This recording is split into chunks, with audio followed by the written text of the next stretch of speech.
Okay, got a little different one this morning. We got this car that came in from a different shop, or was recommended by a different shop, Nissan Versa.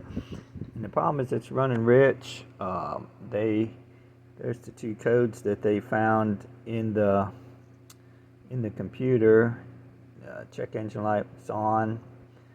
They done numerous things, cleaned the injectors. They put two new catalytic converters, so this car's only got one converter. It's a 4-cylinder, so they've replaced the converters twice. They have new oxygen sensors, new plugs, about 3,000 miles. Says it'll run good for a couple weeks, and then it starts going back to the same old. I ran a report once I got it, and I had PO132, which they had PO171 and a PO13C, which neither code was in it when I've got it, and those codes haven't come back. But the air fuel ratio sensor is basically the oxygen sensor. It's a newer version, and but it is definitely running rich at idle. When I road tested the vehicle, I noticed it just had a horrible misfire at times. Like when I was getting on the expressway, it acted like it almost didn't want to go, and it was just misfiring tremendously. Like all all 4 cylinders was misfiring at different times, and then all of a sudden it's like a switch went off, and boom, it ran like a top, and I didn't have another problem the rest of the way on my test road back to the shop. And like I said, no other codes were in it, no misfire codes and nothing. So I decided I was going to see if I could tell if I had so I pulled all the coils. I wanted to see if I could find a coil misfiring. And since it didn't give any misfire codes in the computer, and this particular vehicle doesn't give a misfire data PIDs, it does have a cylinder balance test, but unless the coil is just totally gone, it doesn't really tell me anything that passed all those tests. So I have a new tool that I bought a little bit ago, and I haven't really had time to play with it. And so it will actually test stepper motors, like even the motor that runs the gauges on your instrument cluster, speedometer, tachometer, they're all stepper motors, your idle control motors, stuff like that. It'll also test ignition coils. It'll test fuel injectors, all kinds of stuff like that, which I already have a dedicated fuel injector tester, but this one has a lot of different adjustments, as you can see.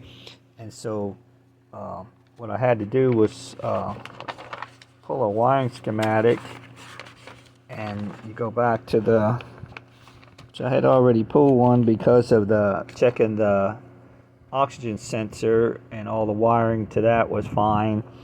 And so I pull a wiring schematic just to see. You got a power, that red or violet is the power in, and ground is the black, and then the number 1 pin is actually the signal. It's a different color for each coil. It goes back to the computer, and the computer sends a signal to tell the ignition coil to turn on and off. So we have the same thing here. We have power is red, ground is black, and yellow is my signal. If you can see that, is my signal. So powering out, and it's got all kinds of different plugs for different components that you're testing. And so I've actually had to go to the manufacturer's website and watch a few videos to even tell how to get the basic setup. So I found out that basically testing the coils, we use 18 hertz, and then what you do is you adjust. And what I've done is I've looked at what the minimum width is where it will fire the coils, and it seems like these coils 640 is the minimum. And so let's see if we can go up there. Oops, hold on a minute.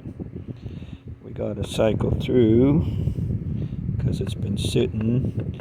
It actually shuts the thing off after so much time, because right there at that yellow you'll see a red light. See that red light flashing? That's how you know that it's actually outputting so we'll go up to, like, there's the top is like 2000, so you'll see, and I guess you can hear that we've got a real good spark at 2000. So now we'll go back down to like 600.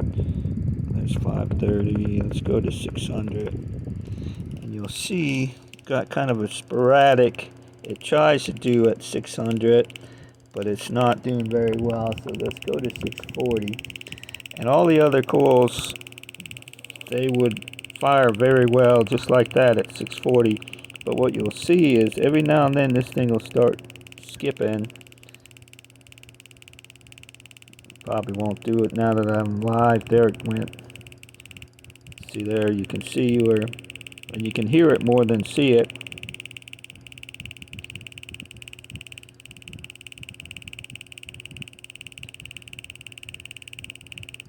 There's it.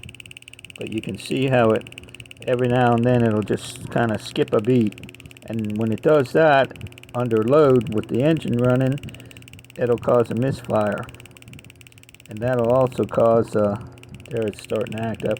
Seems like once the coil gets warm, I let it on the tester for a few seconds or a minute or so, then it starts acting up. When some of these, when they were cold, you can see they went down, this number 3 went down to 540. But after I retested them and let it warm up a little bit, they all were about 640. This number 1 coil actually was at 650, was the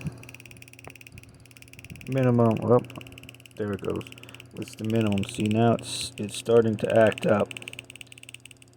You can see it and hear it.